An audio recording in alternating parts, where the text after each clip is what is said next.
Chapter 30. When I rejoin the feast, everyone is taking their place at the long table. I walk straight to Balekin and curtsy. My lord, I say, pitching my voice low. Madoc asks me to tell you that he is delayed and to begin without him. He wishes you not to worry, but some of Dane's spies are here. He will send you word when he's caught or killed them.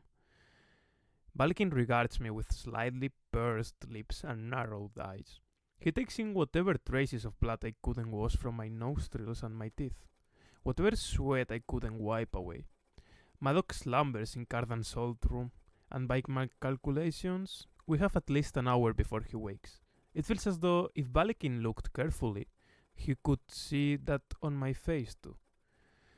You have been more helpful than I would have guessed, Balekin says, resting a hand lightly on my shoulder. He seems to have forgotten how furious he was when I first came in with Cardan and expects me to forget it too. Continue, and you will find yourself rewarded. Would you like to live as one of us? Would you like to be one of us? Could the High King of Fire really give me that? Could he make me something other than human? Something other than mortal? I think of Valerian's words when he tried to glamour me into jumping out of the tower. Being more mortal is like being born already dead. He sees the look on my face and smiles, sure that he has ferreted out the secret desire of my heart. And, indeed, as I walk to my seat, I am troubled. I should feel triumphant, but instead, I feel sick. Outmaneuvering Madoc wasn't nearly as satisfying as I wanted it to be, especially since I was able to do it because he never thought of me as someone who would betray him. Perhaps, years from now, my faith in this plan will prove justified, but until then, I will have to live with this acid in the pit of my stomach. The future of Fiery depends on my playing a long game and playing it perfectly. I spot Vivi sitting between Nicasia and Lord Severin, and I give her a quick smile. She gives me a grim one in return. Lord Reuben looks at me askance. Beside him, the grim pixie whispers something in his ear, and he shakes his head. At the other end of the table, Locke kisses Tarin's hand. Queen Orlaf looks over at me curiously. There are only 3 mortals here, Tarin, me, and the redhead with Severin. And from the way she regards us, Orlaf is imagining mice presiding over a convocation of cats. Above hangs a chandelier made from thin sheets of mica. Tiny glowing fires are trapped inside for the purpose of adding a warm glow to the room. Occasionally, they fly, making shadows dance. Jude, Locke says, touching my arm, startling me. His fox eyes crinkle in amusement. I admit, I am a little jealous to see Cardan parading you around on his arm. I take a step back. I don't have time for this. I liked you, you know, he says. I like you still. For a moment, I wonder what would happen if I hold off and punch him. Go away, Locke, I tell him. His smile returns. The thing I like the best is how you never do what I imagine you will. For instance, I didn't think you'd dwell over me. I didn't. I pull away from him and head to the table, a little unsteady on my feet. There you are, Cardan says as I take my place beside him. How has the night been going for you? Mine has been full of dull conversations about how my head is going to find itself on a spike. My hands shake as I take my place. I tell myself that it's just the poison. My mouth is dry. I find myself without the wit for verbal sparring. Servants set down dishes, roasted goose shining with currant glaze, oysters and stewed rumps, a corn cakes and wall fish stuffed with rose hips. Wine is poured, dark green with pieces of gold floating in it. I watch them sink to the bottom of the glass, shining sediment. Have I told you how hideous you look tonight? Cardan asks, leaning back in the elaborately carved chair. The warmth of his words turning the question into something like a compliment. No, I say, glad to be annoyed back into the present. Tell me. I cannot, he says, then frowns. Jude? I may never be used to the sound of my name on his lips. His brows draw together.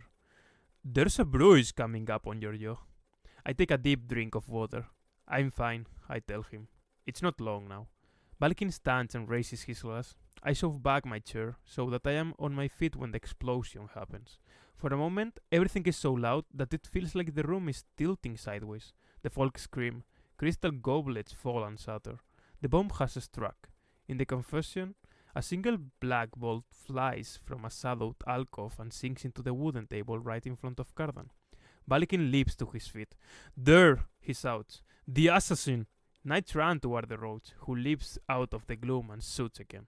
Another bolt flies toward Cardan, who pretends to be too stunned to move, just the way we practiced. The roach explained to Cardan in great detail how it would be much safer to be still, much easier to miss him that way. What we didn't count on is Balikin. He knocks Cardan out of the chair, throws him to the floor, and covers Cardan's body with his own. As I stare at them, I realize how little I've understood their relationship, because, yes, Balikin hasn't noticed that the ghost has climbed onto the ledge with the blood crown. Yes, he sent his knights after the roads, allowing the bomb to bar the doors of this room, but he has also reminded Cardan of why not to go forward with this plan. I have been thinking of Balikin as the brother Cardan hated, as the brother who murdered the War family. I'd forgotten that Balikin is Cardan's family. Balikin is the person who raised him when they imploded against him, when his father sent him from the palace. Balikin is all he has left. And although I am sure Balikin would make for a terrible king, one who would hurt Cardan along with many others, I am equally sure that he would give Cardan power. Cardan would be allowed to be cruel, so long as it was clear that Balikin was crueler. Putting the crown on Balikin's head was a safe bet, much safer than trusting me, than believing in some future oak. He's pledged himself to me. I just need to take care he doesn't find some way around my commands. I am a bit behind, and it's harder to push through the crowd than I thought, so I'm not where I told the ghost I would be. When I look up at the ledge, he's there, moving out of the shadow. He throws the crown, but not to me. The ghost tosses the crown to my identical twin. It falls at Tarin's feet. Vivi has taken Oak's hand. Lord Royven is pushing through the crowd. Tarin picks up the crown. "Give it to Vivi," I call to her. The ghost, realizing his mistake, draws his crossbow and points it at my sister. But there's no way to shoot his way out of this. She gives me a terrible, betrayed look. Cardan struggles to his feet. Balikin is up too, striding across the room. "Child, if you do not give that to me, I will cut you in half," Balikin tells Tarin. "I will be the High King, and when I am, I will punish any who inconvenience me." She holds it out, looking between Balikin and Vivi and me. Then she looks at all the lords and ladies watching her. "Give me my crown," Balikin says, walking toward her. Lord Royven steps into Balikin's path. He presses his hand to Balikin's chest. "Wait!" He hasn't drawn a blade, but I see the sign of knives under his coat. Balikin tries to push Royven's hand away, but he does not move. The ghost has his crossbow trained on Balikin, and every eye in the room is watching him. Queen Orlaf is several steps away. Violence hangs heavily in the air. I move toward Tarin to get in front of her. If Balikin draws a weapon, if he throws away diplomacy and simply charges, the room seems ready to explode into bloodshed. Some will fight on his side, some against. No vows to the crown matter now, and watching him murder his own family hasn't left anyone feeling safe. He has brought the lords and ladies of Fire here to win them over. Even he seems to see that more murder is unlikely to do that. Besides, the ghost hand shoot him before he gets to Tarin, and he wears no armor under his clothes. No matter how heavy the embroidery, it will not save him from a bolt to the heart. "She's only a mortal girl," he says. "This is a lovely banquet, Balikin, son of Eldred," Queen Orlaf says, "but sadly lacking in amusements before now. Let this be our entertainment. After all, the crown is secure in this room, is it not? And you or your younger brother are the only ones who can wear it. Let the girl choose whom she will give it to. What does it matter if neither of you will crown the other?" I am surprised. I thought Queen Orlaf was his ally, but then I suppose Nikasia's friendship with Cardan might have made her favor him. Or perhaps she favors neither of them and only wants to see to have greater power, by diminishing the power of the land. "This is ridiculous," he says. "What of the explosion? Didn't that entertain you sufficiently?" "It certainly piqued my interest," Lord Royven says. "You seem to have lost your general somewhere as well. Your rule hasn't even formally begun, but it certainly appears chaotic." I turn to Tarin and close my fingers over the cool metal of the crown. Up close, it is exquisite. The leaves seem to grow out of the dark gold, to be living things, their stems crossing over one another in a delicate knotwork. Please, I say. There is still so much that's bad between us, so much anger and betrayal and jealousy. What are you doing? Tarin hisses at me. Behind her, Locke is looking at me with an odd gleam in his eyes. My story just got more interesting, and I know how much he loves story above all else. The best I can, I say. I tug, and for a long moment, Tarin holds fast. Then she opens her hand, and I stagger back with the crown. Vivi has brought Oak as close as she dares. Oriana stands with the crowd, clasping and unclasping her hands. She must notice Maddox's absence, must be wondering what I meant when I spoke of a prize. Prince Cardan, I say, this is for you. The crowd parts to let him through, the other key player in his drama. He walks to stand to one side of me and Oak.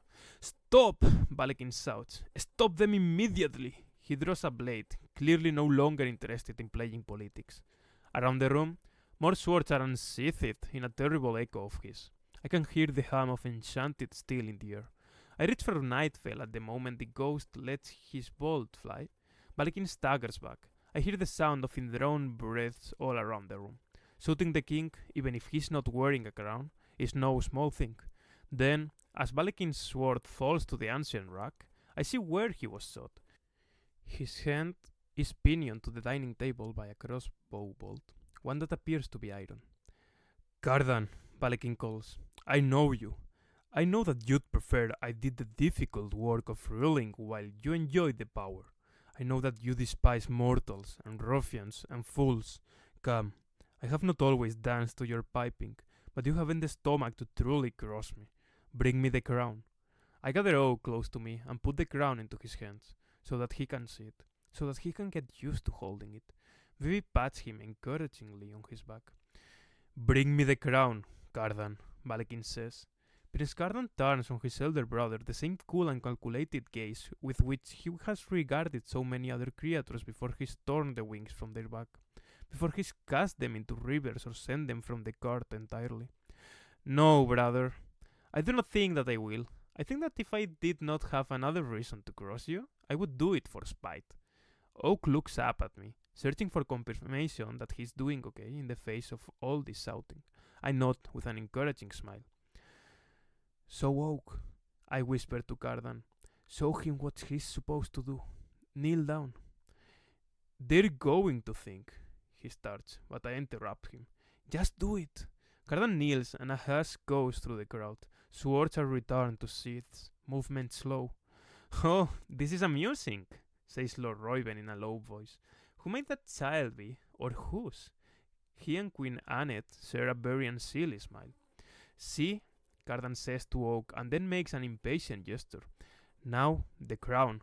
I look around at the lords and ladies of Fiery. Not one of their faces is friendly. All of them appear worried, waiting.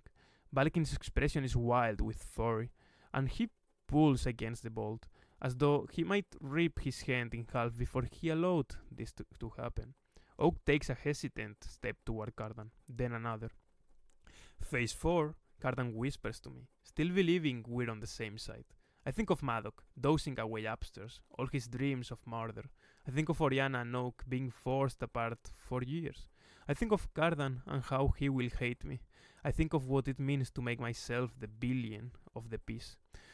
For the next full minute, I command you not to move, I whisper back. Cardan goes utterly still. Go ahead, Bibi says to Oak, just like we practiced. And with that, Oak puts the crown down on Cardan's head to rest on his brow. I crown you, Oak's little kid voice is uncertain. King, High King of Fiery.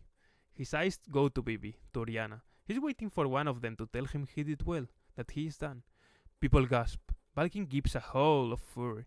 There is laughter and outrage and delight. Everyone likes a surprise, and the folk like one more than almost anything else. Cardan looks at me with helpless rage. Then, the full minute of my command up, he rises slowly to his feet. The fury in his eyes is familiar, the glitter of them like banquet fire, like coals burning hotter than flames ever could. This time, I deserve it.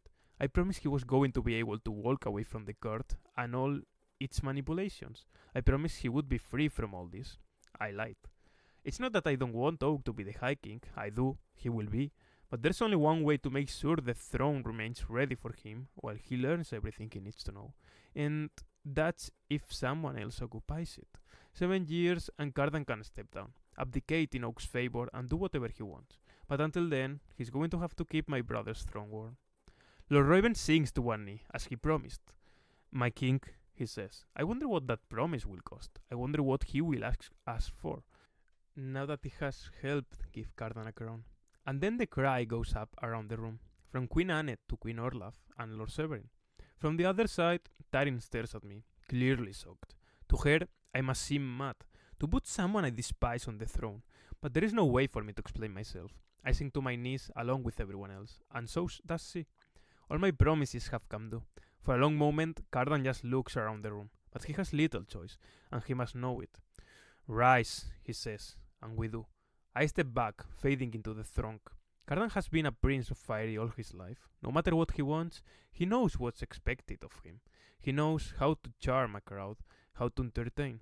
He orders the broken glass cleared away. He has new goblets brought out, new wine poured, the toast he gives, to surprises and to the benefits of being too drunk to show up for the first coronation, causes all the lords and ladies to laugh. And if I notice that his hand grips his wine glass tightly enough to turn his knuckles white, then I imagine I am the only one who does. Yet, I am surprised when he turns to me, eyes blazing. It feels as though the room is empty but for us. He lifts his glass anew, mouth curving in a mockery of a smile. And to youth, who gave me a gift tonight, one that I planned to repay in kind. I try not to visibly flinch as glasses lift around me. Crystal rings, more wine flows, more laughter sounds. The bump elbows me in the side. We came up with your code name, she mouths. I hadn't even seen her coming past the locked doors. What? I feel as tired as I have ever felt, and yet, for 7 years, I will not be able to truly rest. I expect her to say, the liar. She gives me a tricksy grin, full of secrets. What else? The queen. It turns out I still don't know how to laugh. Epilogue. I stand in the middle of Target, pushing the car while Oak and Vivi pick out bedseats and lunchboxes, skinny jeans and sandals. Oak looks around in mild confusion and pleasure. He keeps picking up things, puzzling over them, and then setting them down again. In the candy aisle, he adds bars of chocolate to the cart, along with jelly beans, lollipops, and chunks of candied ginger. Vivi doesn't stop him, so I don't either. It's odd to see Oak with his horns glamoured away, his ears looking as round as mine. It's odd to see him in the toy aisle, trying out a scooter with an owl-shaped backpack over one arm. I expected that it would be hard to persuade Oriana to let him go with Vivi, but after Cardan's coronation, she agreed that Oak being away from the court for a few years was for the best.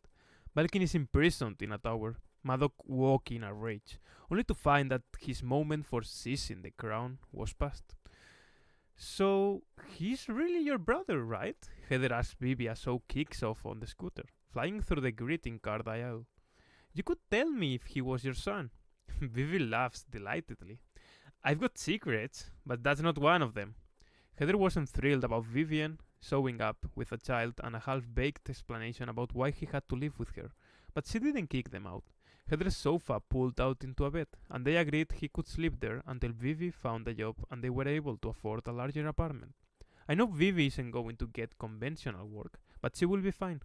She will be better than fine. In another world, given our parents and our past, I would have kept on encouraging Vivi to trust Heather with the truth.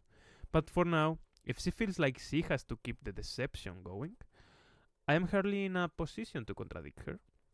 As we stand in the checkout line, and Vivi pays for her haul with lips glamoured to seem like Billy's, I think again of the aftermath of the banquet, darn coronation. Of the blur of the folk eating and joking, of everyone marveling over Oak, who appeared both pleased and panicked, of Oriana, clearly not sure whether to congratulate me or to slap me, of Tarin, quiet, considering, holding tightly to Locke's hand, of Nicasia, giving Cardan a lingering kiss on his royal cheek. I have done the thing, and now I must live with what I have done. I have lied, and I have betrayed, and I have triumphed. If only there was someone to congratulate me. Heather sighs and smiles dreamily at Vivi as we load our purchases into the trunk of Heather's Prius. Back at the apartment, Heather takes some pre-made pizza dough out of her fridge and explains how to make personal pies. Mom will visit me, won't she? Oak asks as he places pieces of chocolate and marshmallows on top of his dough. I squeeze his arm as Heather sticks the food in the oven. Of course she will. Think of being here with Vivi as an apprenticeship. You learn what you need to know and then you come home. How will I know when I've learned it, since I don't know it now? He asks. The question sounds like a riddle. Come back when returning feels like a hard choice instead of an easy one, I answer finally. Vivi looks over, as though she's overheard. Her expression is thoughtful. I eat a slice of Oak's pizza and lick the chocolate off my fingers. It's sweet enough to make me wince, but I don't mind. I just want to sit with them a few more moments before I have to fly back to Fairy alone. When I dismount from my rackward seat, I head to the palace. I have rooms there now, a vast sitting area, a bedroom behind latching double doors, and a dressing area with empty closets. All I have to hang in them is what I took out of Maddox's stage and a few things I got at Target. Here is where I will live, to keep Cardan close, to use my power over him to ensure things go smoothly. The Court of Shadows will grow beneath the castle, fed on being both the High King's spies and his keepers. They'll have their gold, straight from the king's hand. What I have not done, not really, is spoken with Cardan. I left him with only a few commands, the familiar hatred in his face enough to make a coward out of me. But I am going to have to talk to him eventually. There is no profit in my putting it off any longer. Still, it is with a heavy heart and leaden steps that I make my way to the royal rooms. I knock, only to be told by a prim-seeming manservant with flowers braided in his blonde beard that the High King has gone to the Great Hall. I find him there, lounging on the throne of Fairy, looking out from the dais. The room is empty except for us. My footfalls echo as I move across the floor.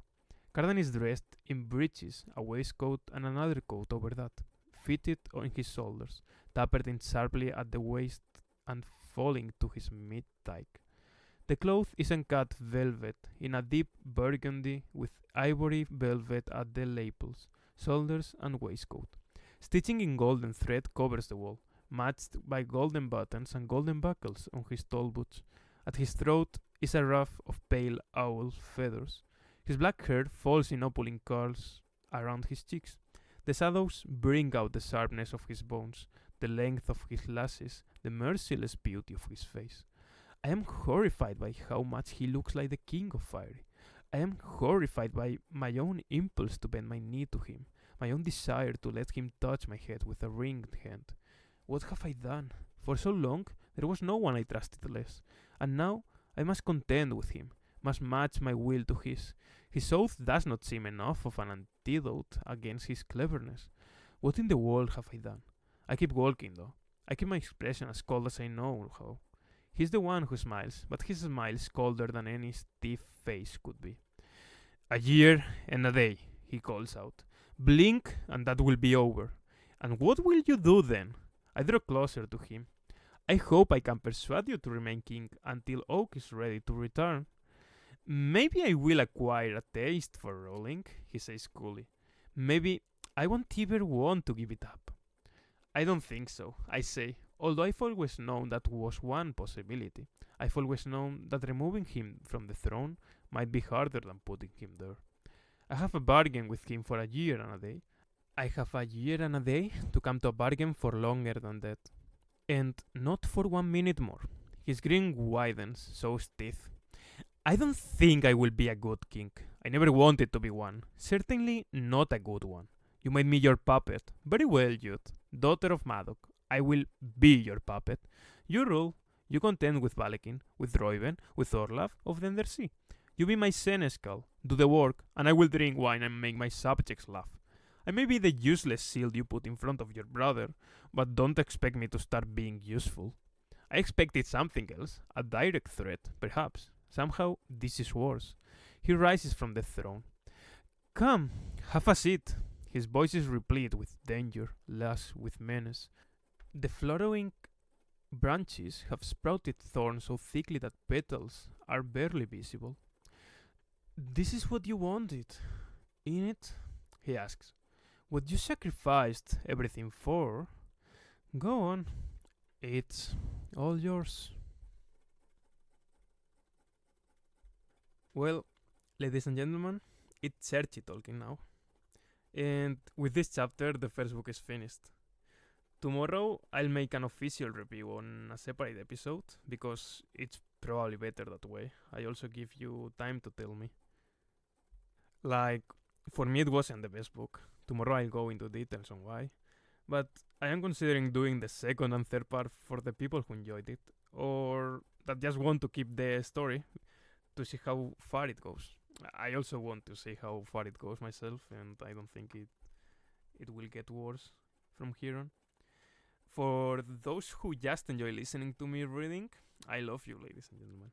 I hope I made it endurable at least, and I am probably reading the second and third part, but still, I would like to hear some opinions about what you like to see. So, once again, tomorrow you can discover my opinion. Oh, and I also tell a bit about my plans with this project. Like tomorrow I go further on. And thank you for listening. See you.